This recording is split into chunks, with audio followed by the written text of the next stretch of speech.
করবে কেন? আচ্ছা আচ্ছা, আর আমি শুনছি বেশিরভাগ বাউল শিল্পী, মহিলা বলেন পুরুষ বলেন, যেটা শোনা কথা আর কি, যে তারা নেশাগ্রস্ত, কেউ মদ খায়, কেউ এ করে, বা যখন গানে যায় মানুষ তখন এই যে মদের প্রচলনটা বেশি হয়।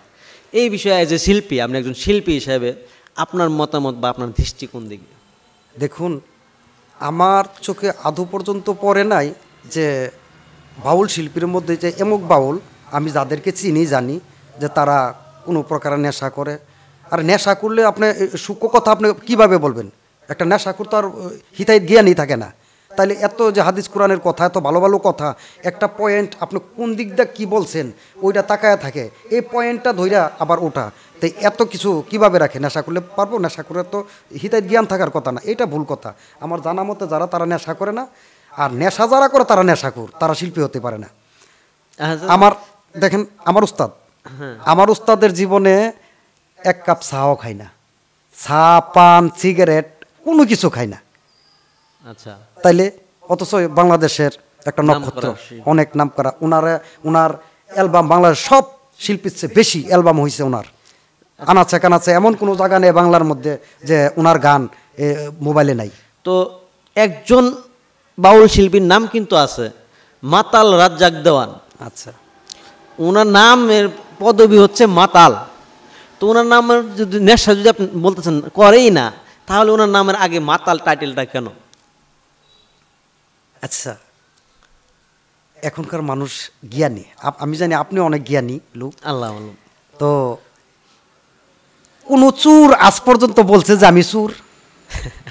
না, চুরে বলে না। হ্যাঁ, চুরে বলে যে আমি চুর? না, বলে না। না। কোন মাতাল বলে যে আমি মাতাল? না, সেও স্বীকার করতে চায় না। কিন্তু যেই লোক মাতাল টাইটেলটা দিছে সে নিশ্চয়ই মাতাল না, কারণ মাতাল হইলে মাতাল টাইটেল দিত না, এটা গোপন করে রাখতো, যে খারাপ বিষয়টা গোপন করে রাখতো, মাতাল না। অর্থাৎ মাতাল যদি উনি হয়ে থাকে, উনি একজন গুরু ভক্ত মানুষ ছিলেন, উনিও একজন গুরু হয়েছে, সাধক।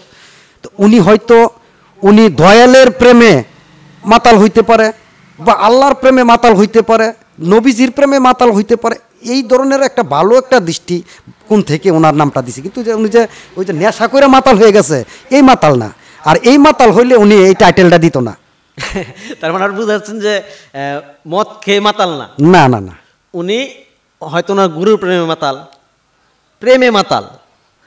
আচ্ছা, তবে ওনার একটা কথা আমার ওস্তাদের কাছে শুনছি, ওর সাথে যখন গান হইতো তখন উনি ওনার কিছু ইতিহাস বলতো, যে খুব ভালো লাগতো।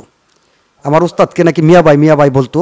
আচ্ছা, তো ওইখানে গানের মধ্যে গিয়া কইতো কি, মানে কিছু কিছু বিশ্রী ভাষায় গালিগালাজ করতো মানুষকে, গালিগালাজ করতো, আর কইতো আমি ওই ড্রাম ওই কন্টিন খাইছি, এই সেই এমন কইতো। আসলে কথাবার্তা এত সুন্দর কইতো, এত ভালো কথা কইতো, যেইখানে নি এর কোনো আভাসই নাই। আসলে এটা মজা করতো, বা মানুষকে ওই যে গালি দিত, গালিটার মধ্যে অনেক প্রেম ছিল। এই ওনার গালিটা শোনার জন্য মানুষ পাগল হয়ে থাকতো। উনি এই মজার কথা গালি দেয় বা এটা এগুলো মানে খুব একটা মজার মানুষ ছিল।